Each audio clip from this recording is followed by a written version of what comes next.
এতিয়া গুৱাহাটীৰ পানী যোগান আঁচনি এই পাইপবোৰ গুৱাহাটীবাসীৰ কাৰণে এতিয়া মৃত্যু বিভীষিকা নিচিনা। কেতিয়া ফুটে, কেতিয়া এনেকুৱা জল বিস্ফোৰণ হয়, কোনো ধৰণৰ মানে সময় নাই, যিকোনো মুহূৰ্ততে এনেকুৱা ধৰণৰ ঘটনা ঘটে। আৰু এই অঞ্চলত এইটো তৃতীয়বাৰৰ বাবে এনেকুৱা ঘটনা ঘটিছে। সমগ্ৰ গুৱাহাটী চহৰখনত মুঠতে 10-12তকৈ বেছি হৈছে। আজি এই অঞ্চলত হৈছে, এই খাৰঘুলিত হৈছে, কাইলৈ চান্দমাৰি, পৰহিলৈ আন বেলেগ এটা জেগাত। মানে মানুহৰ কাৰো আচলতে এই যিটো পানী যোগানৰ ব্যৱস্থা এইটোৰ ওপৰত মানে কাৰো নিৰাপত্তা নোহোৱা হৈছে। জীৱন আৰু সম্পত্তিৰ কেতিয়া ভয়াৱহ ক্ষয় ক্ষতি হয় তাৰ কোনো নিশ্চয়তা নোহোৱা হৈছে। এতিয়া মূল কথাটো হ'ল যে প্ৰতি বাৰে বাৰে এনেকৈ জল বিস্ফোৰণ হয়, প্ৰতি বাৰে বাৰে আমি সকলোৱে আহোঁ, আপোনালোকেও আহে। ইয়াৰ সমাধানৰ উপায় কি, কেতিয়া শেষ হ'ব, বা এই যে আজি এনেকুৱা ভয়ংকৰ পৰিৱেশ হৈছে তাৰ কাৰণে দায়ী কোন, এইবোৰ কথাৰ এটা পৰ্যালোচনা হ'ব লাগিব। আপোনালোকে সকলোৱে জানে যে পানী বিষয়টো মিউনিচিপালিটি কৰ্পৰেশ্যনৰ বিষয়, এইটো সাংবিধানিকভাৱে ন্যায়িকভাৱেও। কিন্তু যেতিয়া গুৱাহাটী উন্নয়ন বিভাগৰ মন্ত্ৰী হিমন্ত বিশ্ব শৰ্মা আছিল, অসম চৰকাৰৰ মন্ত্ৰী মুখ্যমন্ত্ৰী তৰুণ গগৈ ডাঙৰীয়া আছিল, তেতিয়া GMCHৰ পৰা গোটেই কৰ্তৃত্বটো লৈ তেতিয়া জল বৰ্ড বনালে, বিভাগীয় মন্ত্ৰী বিভাগলৈ লৈ গ'ল, গুৱাহাটী উন্নয়ন বিভাগলৈ লৈ গ'ল।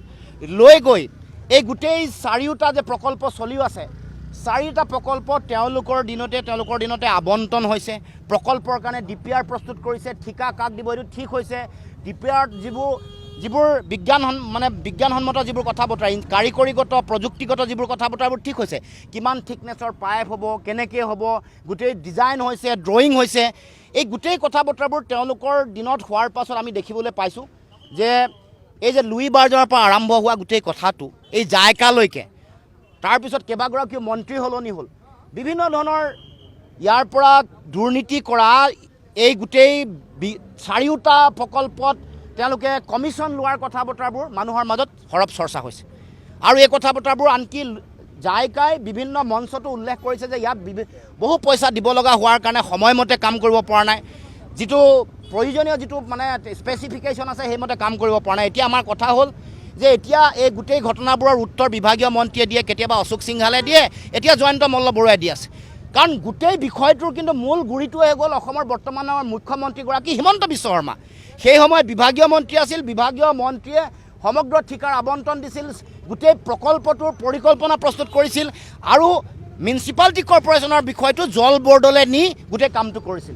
এতিয়া সেইকাৰণে আমি ক'ব খোজোঁ যে এই লুই বাৰ্জৰ পৰা জাইকালৈকে হোৱা গোটেই দুৰ্নীতিৰ গোটেই প্ৰক্ৰিয়াটোত আমি যদি এটা উচ্চ পৰ্যায়ৰ ন্যায়িক তদন্ত দিওঁ, তেতিয়াই ইয়াৰ লগত জড়িত হৈ থকা যিগৰাকী মানুহ জুলুঙাৰ মেকুৰী ওলাই পৰিব। গতিকে আমি আজি এটা উচ্চ পৰ্যায়ৰ ন্যায়িক তদন্তৰ আমি দাবী উত্থাপন কৰিছোঁ। এই যে গোটেই ঘটনাবোৰ চলি আছে, এনেকৈ পাইপ ফাটিছে, মানুহ মৃত্যুমুখত পৰিছে, ভয়াৱহভাৱে এটা ধ্বংসৰ সৃষ্টি হৈছে, এইবোৰৰ সকলো কথাৰ এটা পুংখানুপুংখভাৱে তদন্ত হ'ব লাগে। কেনেকৈ ঠিকা দিয়া হ'ল, কেনেকৈ টাৰ্মিনেট কৰা হ'ল, হঠাতে গেমনক জবাবদিহি কৰা হ'ল নেকি, মুখ্যমন্ত্ৰীক প্ৰশ্ন কৰিব খুজিছোঁ। বা তদন্ত প্ৰক্ৰিয়ালৈ গেমন আহিলে নেকি, নাই অহা।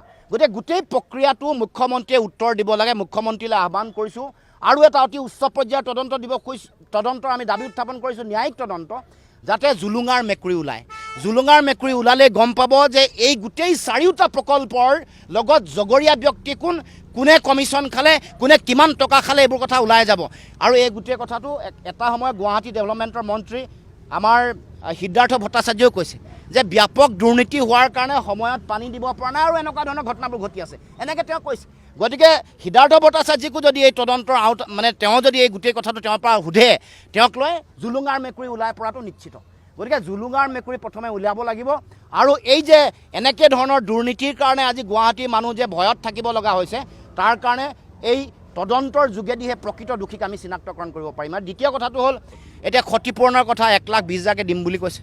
আমাৰ কথাটো হ'ল যে যিমান ক্ষতি হৈছে এছেছমেণ্ট হ'ব লাগে, ক'ৰবাত বেছি হৈছে, ক'ৰবাত কম হৈছে। গতিকে যাৰ বেছি ক্ষতি হৈছে, যাৰ যদি 5 লাখ টকা ক্ষতি হৈছে, তাক 1,20,000 টকা দিলে কেনেকৈ হ'ব? এছেছমেণ্ট হ'ব লাগে, তেওঁলোকৰ বিভাগ আছে, ডিপাৰ্টমেণ্ট আছে, কিমান ইণ্টেনচিটিটো কিমান, ক্ষয় ক্ষতিৰ ইণ্টেনচিটি কিমান টকা ক্ষয় ক্ষতি হৈছে, সেইটো হিচাপত ক্ষতিপূৰণ দিব লাগে। গতিকে মই আহ্বান জনাইছোঁ, এনেকুৱা ধৰণৰ পাল মৰা কাম নকৰি, কণা হাঁহক পতান দিয়া নিচিনা কাম নকৰি তেওঁলোকে প্ৰপাৰ এছেছমেণ্ট কৰি সকলোকে যিমান ক্ষয় ক্ষতি হৈছে সিমান টকা পইচা দি